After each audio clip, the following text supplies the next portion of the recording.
Olá pessoal, graça e paz. Vamos para a terceira e última parte, né, da apresentação do apóstolo Paulo, discípulo, missionário e fundador de pequenas comunidades.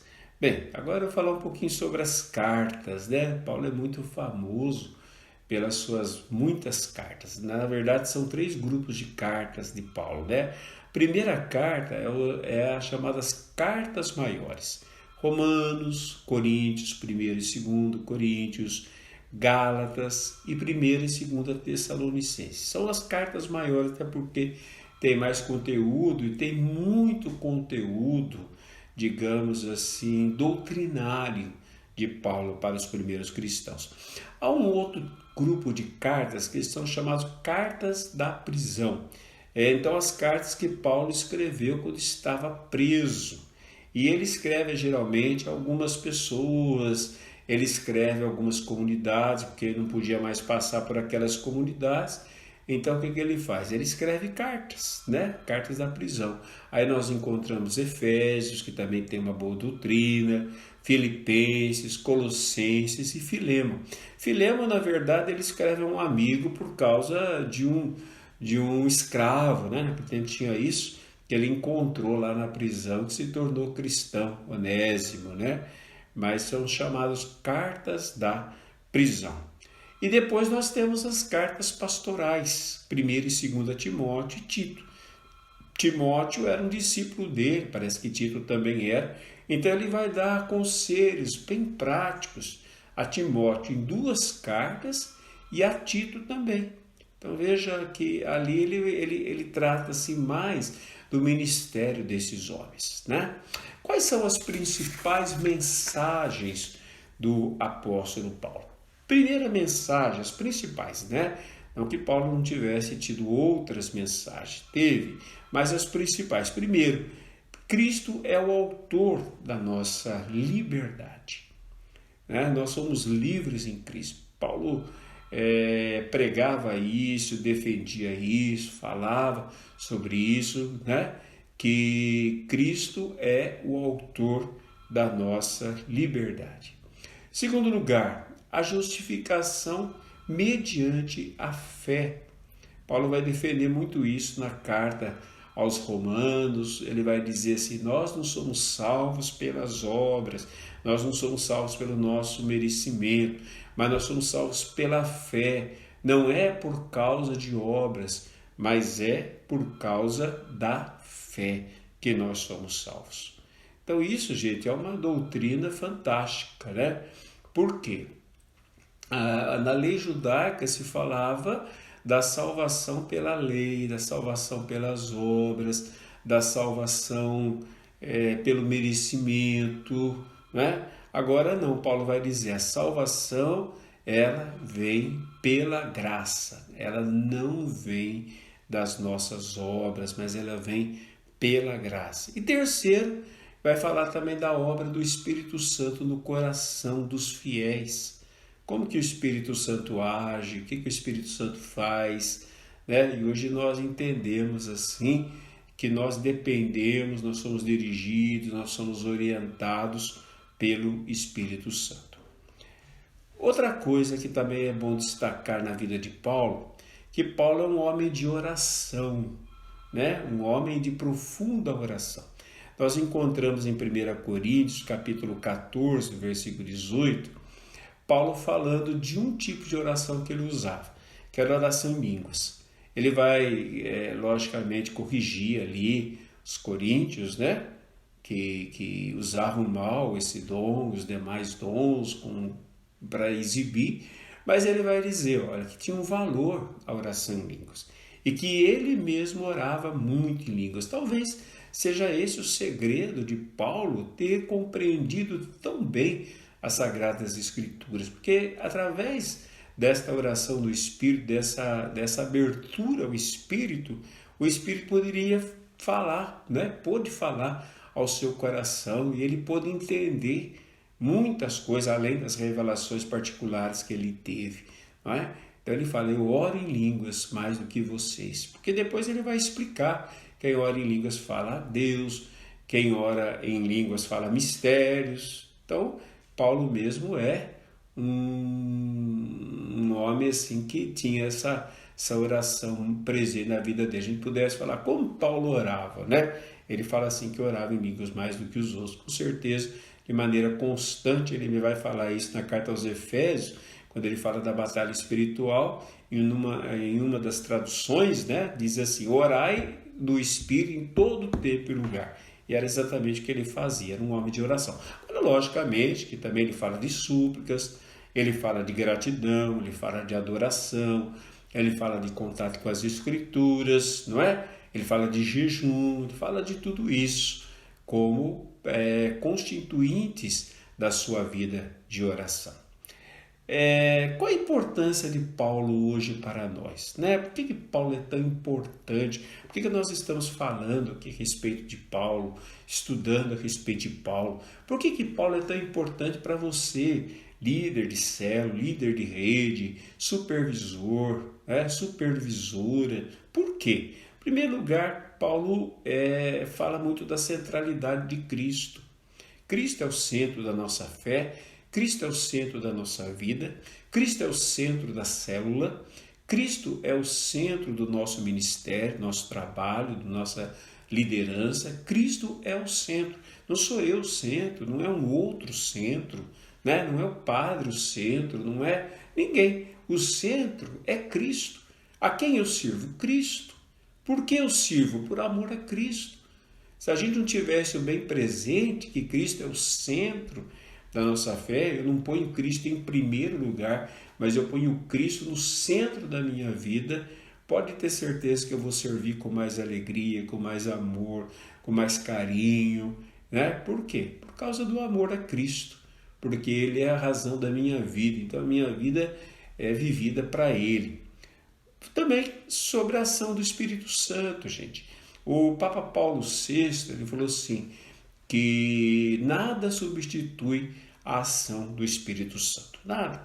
Então, às vezes a gente tem medo até mesmo de exercer a liderança da gente, né? Puxa, mas acho que eu não sou capaz, eu tenho limites, isso e aquilo, né? Eu fico cansado, eu fico desanimado, por vezes eu não consigo enfrentar os obstáculos, as dificuldades, as incompreensões do trabalho, mas nós devemos lembrar o quê? Que quem faz a obra não somos nós. Se vocês já imaginaram se Deus tivesse que depender de nós para fazer a sua obra, nós somos só instrumentos. Quem é que faz a obra? Quem é que convence? Quem é que fala? Quem é? É o Espírito Santo. Atos 2, 42, 47, no finalzinho do 47 diz assim: e Deus mesmo ajuntava outros que estavam ao caminho da salvação. É lógico que nós temos que fazer a nossa parte, mas quem é que vai tocar nos corações? Quem é que vai chamar as pessoas para a célula? Quem é que vai trazer a conversão verdadeira? Sou eu? Não, é você? Somos nós líderes? Não, não somos instrumentos, é Deus. Temos que fazer a nossa parte, que é como se fosse um instrumento, um canal, uma torneira, né? Por onde passa a água do Espírito Santo. Porém, a obra é do Espírito Santo. A obra não é minha, a obra não é sua, a obra é do Espírito Santo. Por isso que nós temos que ter muita confiança. Veja, o próprio Jesus, ao iniciar o seu ministério, o que ele diz? O Espírito do Senhor está sobre mim. Jesus, não ousou a começar o seu ministério antes que o Espírito Santo viesse sobre eles. E o que Jesus disse em Atos 1:8? Descerá sobre vós o Espírito Santo e vos dará poder, e sereis o quê? Minhas testemunhas. Então, temos que confiar plenamente no Espírito Santo. Paulo confiava no Espírito Santo. Teve um certo momento, Paulo chegou a dizer assim: eu sou prisioneiro do Espírito. Prisioneiro do Espírito. Essa leitura nós a ouvimos na semana de Pentecostes. Eu sou prisioneiro do Espírito, né? Quer dizer, eu me entreguei de tal forma ao Espírito que agora ele faz de mim o que ele quer. Ele me leva para onde ele quer. Ele faz através de mim o que ele quer. Olha que coisa bonita. Mas isso pede o quê? Uma entrega. Uma entrega ao Espírito Santo. Se a gente tem amor a Cristo, queremos fazer a obra de Cristo, Cristo é o Senhor da nossa vida, é o Senhor da nossa vida, então nós temos que nos entregar ao Espírito Santo. E outra coisa são as comunidades caseiras. Não é? Lógico que para Paulo era uma forma de organização, era uma estratégia também de evangelização, né? Pelas casas, visto que ele não tinha assim lugares públicos como nós temos. Mas para Paulo era muito mais do que isso, porque Paulo ele não via aqueles agrupamentos simplesmente como agrupamentos, mas ele via como comunidades. O que quer dizer comunidade? A palavra comunidade vem do latim, comunos. Quer dizer, pessoas que tinham a mesma missão, mesma tarefa. E a palavra de Deus fala em Atos, né? A mesma alma, o mesmo coração, isto é, unidos na mesma vontade, no mesmo desejo, com suas limitações, é lógico, mas voltados para a vontade do Senhor. Então, as células, gente, não são somente organizações, grupos de amigos, não, é uma comunidade cristã, é um grupo de cristãos com a missão, comuns, de anunciar Jesus, de pastorear pessoas, de cuidar de pessoas, de ajudar pessoas no crescimento, né? E também é o lugar onde nós vivenciamos o amor para que a nossa missão seja somente uma pregação vazia de coisas que eu ouvi falar também, né, teóricas, mas seja um testemunho daquilo que eu procuro viver dentro dessas comunidades, com todas as limitações e imperfeições. Todas as células tinham, as comunidades cristãs de Paulo também tinham pecados terríveis, inclusive.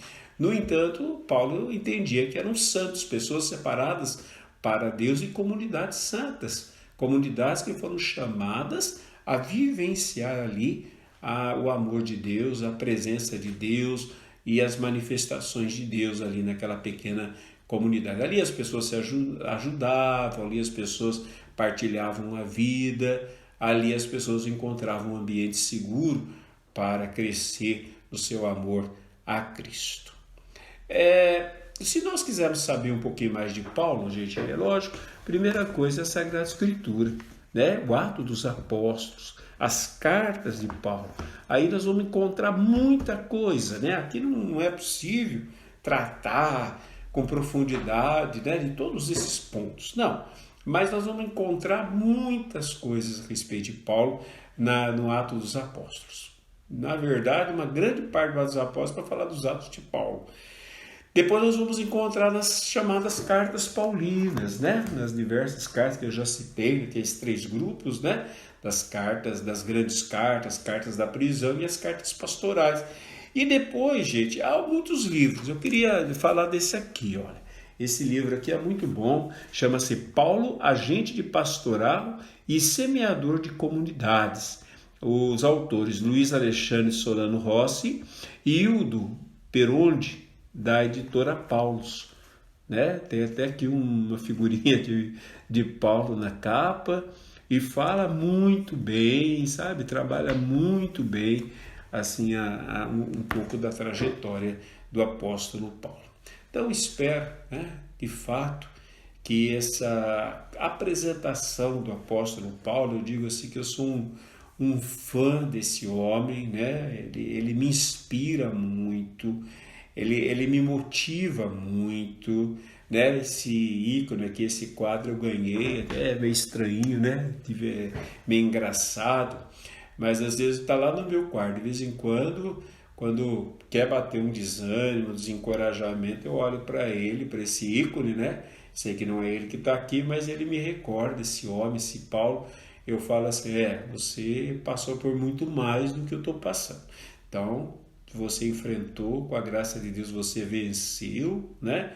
E eu também posso vencer, né? Tudo posso naquele que me fortalece. Filipenses 4,13. Basta a graça, né? Deus disse para Paulo e foi confiando na graça de Deus, confiando no amor de Deus, que Paulo fez uma linda, maravilhosa trajetória de vida. Então Deus te abençoe. Eu quero enviar minha bênção a você líder de rede, a você líder de célula, líder auxiliar, supervisor, supervisora, né, das organizações, das divisões da célula. Em nome do Pai, Filho e do Espírito Santo. Amém. Graça e paz. Fique com Deus.